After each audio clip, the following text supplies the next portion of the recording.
আসসালামু আলাইকুম বন্ধুরা, আপনারা দেখতে পারতেছেন আমরা কলোসিয়ামে এসে পৌঁছে গেছি।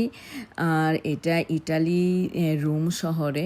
ইটালির রোম শহরটা খুবই সুন্দর এবং খুবই পুরানো সিটিটা দেখার মতো, কিন্তু কোনো কিছুই নতুন নাই। তো এই কলোসিয়ামের ব্যাপারে যা কিছু আছে, এটার ইতিহাস আমি অবশ্যই আপনাদেরকে লিখে দিব। বাহিরে এত গরম যে গরমে কথা বলতেও পারতেছিলাম না, 42 ডিগ্রি গরম। আপনারা দেখতে থাকেন কলোসিয়ামটা। আমি কলোসিয়ামের হিস্টোরিটা আপনাদেরকে অবশ্যই ভিডিওতে লিখে দিব। বন্ধুরা, আপনারা দেখতে থাকেন।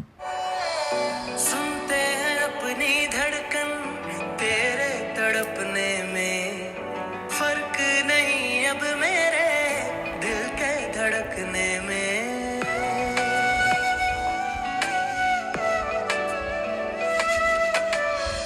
रोग मेरा बढ़ता जाए कोई तो संभाले ना, राहत मिले अब हमको दिल के दहकने में। मांगू मैं अब क्या रब से, पाया है तुझको जब से इश्क तेरा हम पे तारी रक्स में जहाँ कर सजदा एक खुदा को पढ़ो कर। কলোসিয়ামটা এত সুন্দর, দেখার মতো একটা জিনিস ওরা বানিয়েছিল তৎকালীন রোম সম্রাটরা। তবে এটা একটা ইতিহাস। এই ইতিহাসটা অবশ্য কোনো সাধারণ ইতিহাস না। এখানে আপনার মনটা ভালো লাগার দিকে খারাপ লাগাটাও আছে, যেটা আপনার অন্তর থেকে আপনি উপলব্ধি করতে পারবেন।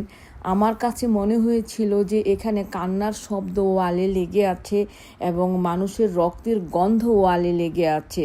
এটা ইতিহাস ঠিক আছে, কিন্তু এটা মানুষকে অনেক জুলুম করেছে। আমি ইতিহাসগুলো লিখে দিব আপনাদেরকে, আপনারা দেখতে থাকেন বন্ধুরা। আপনাদের যাদের সময় আছে তারা অবশ্যই আসবেন, অবশ্যই দেখবেন। এসব জিনিস দেখলে মনও ভালো থাকে, আর মন ভালো থাকলে একটা মানুষের জন্য শরীরটাও ভালো থাকে। কলোসিয়ামটা বানিয়েছিল খ্রিস্টপূর্বে 72 সালে। তার মানে এটা 2000 সাল হয়ে গেছে, 2000 সালের কাছাকাছি হয়ে গেছে।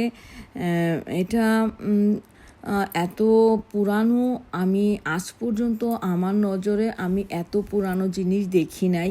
এই প্রথম আমি কলোসিয়ামটাই দেখলাম এত পুরানো। আপনারা অবশ্যই আসবেন। আশা করি আপনাদের যাদের আল্লাহ তৌফিক দিয়েছে তারা এসে দেখবেন, আপনাদের মন ভালো থাকবে। ভালো থাকেন।